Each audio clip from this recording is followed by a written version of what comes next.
This is a quick one, but really important, and I know from experience. So I go through bazillions of batteries, right? So I've done everything from Amazon Basics to those crazy copy, look like not real ones that you find. Who the heck knows where they come from? Looks like a brand name, but it's not really. And then there are the original brand name batteries. And I can tell you, they all work about as well as you expect. The brand name original equipment stuff is definitely the best, right?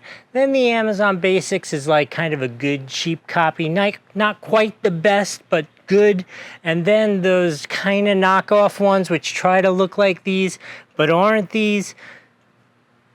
Very random to probably you get what you pay for kind of thing.